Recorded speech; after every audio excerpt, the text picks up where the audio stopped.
Hi friends, എല്ലാവർക്കും ടെക്സ്റ്റോ കൾച്ചറിൻ്റെ പുതിയൊരു വീഡിയോയിലേക്ക് സ്വാഗതം. ഞാനിന്ന് നമ്മുടെ ഷവോമി ബ്രാൻഡ് ഇറക്കിയ പോക്കോ M2 പ്രോൻ്റെ അൺബോക്സിംഗ് ആയിട്ടാണ് വന്നിട്ടുള്ളത്. ഷവോമി ബ്രാൻഡ് എന്ന് പറഞ്ഞാൽ തെറ്റായിരിക്കും, കാരണം ഈ ഒരു 2020 ജനുവരി മുതൽ തന്നെ പോക്കോ ഒരു ഇൻഡിപെൻഡൻറ്റ് ബ്രാൻഡായിട്ട് പ്രഖ്യാപിച്ചിട്ടുണ്ട്. അപ്പോൾ ഇങ്ങനെയാണ് നമ്മുടെ പോക്കോ M2 പ്രോൻ്റെ ബോക്സ് പാക്കിംഗ് വരുന്നത്. നല്ല ബ്ലാക്ക് കളർ ബോക്സിലാണ് നമ്മുടെ ഫോൺ വരുന്നത്. ഇതിൻ്റെ മുകളിൽ യെല്ലോ കളറിലാണ് കംപ്ലീറ്റ് ബ്രാൻഡിങ് കാര്യങ്ങളൊക്കെ എഴുതിയിട്ടുള്ളത്. ഫ്രണ്ട് ഭാഗത്തായിട്ട് പോക്കോയുടെ ബ്രാൻഡിങ് ഉണ്ട്, പിന്നെ M2 പ്രോ എന്നൊക്കെ എഴുതിയിട്ടുണ്ട്. ഇതിൻ്റെ താഴെ ഭാഗത്തായിട്ട് India quality smart phone brand എന്ന് എഴുതിയിട്ടുണ്ട്. ഈ ഒരു സൈഡിൽ നോക്കിയാൽ നമുക്ക് ഇതിന്റെ ബോക്സ് കണ്ടന്റ് ഒക്കെ എന്താണെന്ന് വിസിബിൾ ആണ്. ഞാനിവിടെ ചൂസ് ചെയ്തിരിക്കുന്നത് ബ്ലാക്ക് കളറാണ്. ഇതിന്റെ വേരിയന്റ് എന്ന് പറയുന്നത് 6GB 64GB സ്റ്റോറേജ് ആണ്. ഇതിന് MRP പ്രൈസ് വരുന്നത് 17,999 ആണ്. ഈ ഒരു ബോക്സിന്റെ മുകളിൽ മെൻഷൻ ചെയ്തിട്ടുള്ള പ്രൈസ്. പക്ഷേ ഈ ഒരു ഫോണിന് ഏകദേശം ഒരു 14-15,000 റേഞ്ചേ വരുന്നുള്ളൂ. ബാക്ക് സൈഡിൽ നോക്കിയാൽ ഫോണിന്റെ കുറച്ച് സ്പെസിഫിക്കേഷൻ ഒക്കെ ഡിസ്പ്ലേ ചെയ്തിട്ടുണ്ട്. പിന്നെ താഴെ ഭാഗത്തായിട്ട് മെയ്ഡ് ഇൻ ഇന്ത്യയുടെ ഒരു ബ്രാൻഡിങ് കൊടുത്തിട്ടുണ്ട്.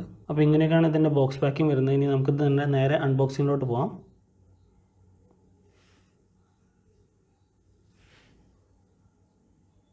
ബോക്സ് ഓപ്പൺ ചെയ്യുമ്പോൾ ഫ്രണ്ടിൽ തന്നെ ഒരു പേപ്പർ ബോക്സ് ആണ് ഡിസ്പ്ലേ ചെയ്തിട്ടുള്ളത്. അതൊരു same yellow colour paper box ആണ്. നമുക്ക് ആദ്യം തന്നെ ഈ ബോക്സിനകത്ത് എന്തൊക്കെയാണ് ഉള്ളതെന്ന് നോക്കാം. ഈ ഒരു ബോക്സിൻ്റെ ഈ ഒരു റൈറ്റ് സൈഡിലായിട്ട് സിമജിറ്റിൻ ടൂൾ കൊടുത്തിട്ടുണ്ട്. പിന്നെ ഒരു M2 പ്രോൻ്റെ ഒരു യൂസർ ഗൈഡ് അവൈലബിൾ ആണ്. ഫോണിൻ്റെ കൂടെ കമ്പനി ഒരു കേസും പ്രൊവൈഡ് ചെയ്യുന്നുണ്ട്. ഇതൊരു സ്മോക്ക് ടൈപ്പ് TPU കേസാണ്. അത്യാവശ്യം നല്ല ക്വാളിറ്റി ഉള്ള കേസ് തന്നെയാണ്. പിന്നെ അതുപോലെ തന്നെ ഡാർക്ക് കളർ കേസ് ആയതുകൊണ്ട് ഇതിൻ്റെ അകത്ത് ഡസ്റ്റ് ആയാലും പെട്ടെന്ന് തന്നെ വിസിബിൾ ആവില്ല. കാരണം ലൈറ്റ് കളർ കേസൊക്കെ ആണെങ്കിൽ നമുക്കറിയാം, ഓവർ യൂസ് ചെയ്ത് കഴിഞ്ഞാൽ അതിൻ്റെ അകത്തൊരു യെല്ലോയിഷ് കളർ വരാനുള്ള ചാൻസ് വളരെ കൂടുതലാണ്.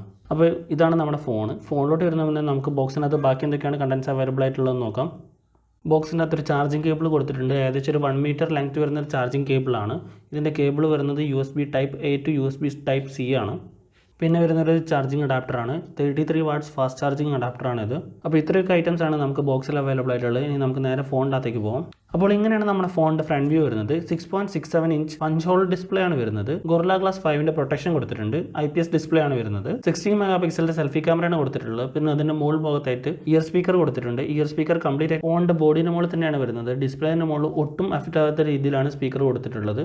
M2 പ്രോന്റെ ബാക്ക് സൈഡും ഗ്ലാസ് ഫിനിഷിംഗിലാണ് വരുന്നത്. സെയിം അതിനും ഗൊറില്ല ഗ്ലാസ് 5ന്റെ പ്രൊട്ടക്ഷൻ കൊടുത്തിട്ടുണ്ട്. പിന്നെ നമുക്കിവിടെ നോക്കിയാൽ കാണാം, നമ്മുടെ ബാക്ക് സൈഡ് 2 പാർട്ടായിട്ടാണ് ഡിവൈഡ് ചെയ്തിട്ടുള്ളത്. മുകളിലൊരു അപ്പർ പാർട്ടും താഴത്തേക്ക് വരുന്ന പാർട്ട് ഒരു ടെക്സ്ചർ ഫിനിഷിലാണ് കൊടുത്തിട്ടുള്ളത്. ഒരു ലൈൻസ് ആണ് കംപ്ലീറ്റ് ആയിട്ട് വരുന്നത്. പിന്നെ പ്രൈമറി ക്യാമറ വരുന്നത് ക്വാഡ് ക്യാമറ സെറ്റപ്പ് ആണ്. 48 മെഗാ പിക്സലാണ് മെയിൻ ക്യാമറ വരുന്നത്. 8 മെഗാ പിക്സലിന്റെ അൾട്രാ വൈഡ് ക്യാമറ വരുന്നുണ്ട്.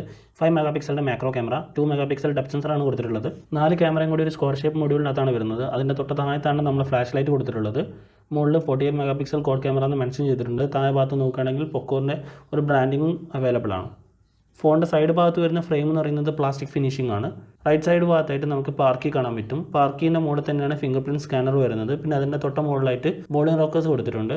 ടോപ്പ് സൈഡിലാണ് നോയ്സ് ക്യാൻസലേഷൻ മൈക്ക് കൊടുത്തിട്ടുള്ളത്. പിന്നെ ഇൻഫ്രാറെഡ് ഡയോഡും കൊടുത്തിട്ടുണ്ട്. ലെഫ്റ്റ് സൈഡിലാണ് സിം ട്രേ വരുന്നത്. താഴെ ഭാഗത്ത് നോക്കുകയാണെങ്കിൽ 3.5mm headphone Jack, charging port, primary microphone, speaker grill ഇങ്ങനെയൊക്കെയാണ് വരുന്നത്. അപ്പോൾ ഇങ്ങനെയൊക്കെയാണ് M2 പ്രോൻ്റെ ഫിസിക്കൽ ഡയമെൻഷനും ഹാർഡ്വെയർ സൈഡും വരുന്നത്. ഇനി നമുക്ക് ഫോണൊന്ന് ബൂട്ട് ചെയ്തിട്ട് ഇതിൻ്റെ സോഫ്റ്റ്വെയർ സൈഡ് എന്തൊക്കെയാണെന്ന് നോക്കാം. ബോക്സ് പീസ് ഹാൻഡ്സെറ്റിൽ M2 പ്രോൻ്റെ MUI വെർഷൻ വരുന്നത് 11.0.2 ആണ്. ആൻഡ്രോയിഡ് വെർഷൻ വരുന്നത് Android 10 ആണ്. ഇതിൻ്റെ പ്രൊസസ്സർ വരുന്നത് സ്നാപ്ഡ്രാഗൺ 720G ആണ്. ഈ ഒരു ഫോണിൻ്റെ സെക്യൂരിറ്റി സൈഡ് നോക്കുമ്പോൾ ഫിംഗർ പ്രിന്റ് സ്കാനറും ഫേസ് അൺലോക്കും ആണ് അവൈലബിൾ ആയിട്ടുള്ളത്. ഇതിൻ്റെ ക്യാമറ സെക്ഷൻ നോക്കുകയാണെങ്കിൽ അത്യാവശ്യം ഒരുവിധം ഫോണിൽ അവൈലബിൾ ആയിട്ടുള്ള എല്ലാ ക്യാമറ ഓപ്ഷൻസും ഈ ഒരു ഫോണിൻ്റെ അകത്തും കൊടുത്തിട്ടുണ്ട്. പിന്നെ ഈ ഒരു ക്യാമറ നോക്കിയ സമയത്ത് ഞാൻ നോട്ടീസ് ചെയ്ത കാര്യം എന്ന് വെച്ചാൽ, നമ്മുടെ ഈ മാക്രോ ക്യാമറയിൽ ഷൂട്ട് ചെയ്യുന്ന സമയത്ത് അതിനൊരു ഫിക്സ്ഡ് ലെങ്ത് ഉണ്ടാവും. അതായത് 1.5 മീറ്റർ ടു അങ്ങനെ ഒരു ലെങ്ത് ഉണ്ടാവും. അതിനുള്ളിൽ വെച്ചാൽ മാത്രമേ ഇതൊരു ഫോക്കസ് ആവുള്ളൂ. പക്ഷേ ഈ ഒരു ഫോൺ നോക്കിയ സമയത്ത് ആ ഒരു ഫിക്സ്ഡ് ലെങ്ത് ഒന്നും എനിക്ക് കാണാൻ പറ്റിയില്ല. ഇങ്ങനത്തെ ഒരു സിറ്റുവേഷനിൽ എന്താണ് ഇഷ്യൂ വരിക എന്ന് വെച്ചാൽ, നമ്മളിപ്പോൾ ട്രാക്ക് ചെയ്യാൻ ഉദ്ദേശിക്കുന്ന ഒബ്ജക്റ്റിൻ്റെ കളർ ഇത്ര ഡിമ്മായിട്ടുള്ള കളറാണ്. അതിൻ്റെ തൊട്ടടുത്ത് തന്നെ കുറച്ച് ബ്രൈറ്റ് ആയിട്ടുള്ള കളറാണ് ഉള്ളത് എന്ന് വെച്ചാൽ ആ ഒരു ഒബ്ജക്റ്റിലാണ് ഏറ്റവും കൂടുതൽ ഇത് ഫോക്കസ് ആവുന്നത്. ഇപ്പോൾ ഈ സ്ക്രീനിൽ കാണുന്നത് ഈ ഒരു ഫോൺ ഉപയോഗിച്ച് ക്യാപ്ചർ ചെയ്ത കുറച്ച് ഇമേജസ് ആണ്. അത് ഡിഫറെൻറ്റ് മോഡിൽ ക്യാപ്ചർ ചെയ്തതാണ്. നൈറ്റ് മോഡ്, ഡേ മോഡ് അങ്ങനെ ക്യാപ്ചർ ചെയ്ത കുറച്ച് ഇമേജസ് ആണ് കാണുന്നത്. പിന്നെ ഇതിൻ്റെ അകത്ത് ക്യാപ്ചർ ചെയ്ത ഇമേജിന് ഏകദേശം 5 to 15 MB ആണ് സൈസ് വരുന്നത്. ഇതിൻ്റെ വീഡിയോ റെക്കോർഡിംഗ് റെസൊല്യൂഷൻ എന്ന് പറയുന്നത് പ്രൈമറി ക്യാമറയ്ക്ക് മാക്സിമം റെസൊല്യൂഷൻ വരുന്നത് 4K ആയിട്ട് 30 ഫ്രെയിംസ് ആണ്. സെക്കൻഡറി ക്യാമറയ്ക്ക് വരുന്നത് 1080p ആണ്. അത് 30 to 120 ഫ്രെയിംസ് വരെ നമുക്ക് അഡ്ജസ്റ്റ് ചെയ്യാൻ പറ്റുന്നതാണ്. ഈ ഒരു ഹാൻഡ്സെറ്റിന് പോക്കോ കമ്പനി 5000 mAh ലിഥിയം പോളിമർ ബാറ്ററിയാണ് കൊടുത്തിട്ടുള്ളത്. അത് ചാർജ് ചെയ്യാനായിട്ട് 33 വാട്ട്സ് ഫാസ്റ്റ് ചാർജിങ് അഡാപ്റ്ററാണ് പ്രൊവൈഡ് ചെയ്യുന്നത്.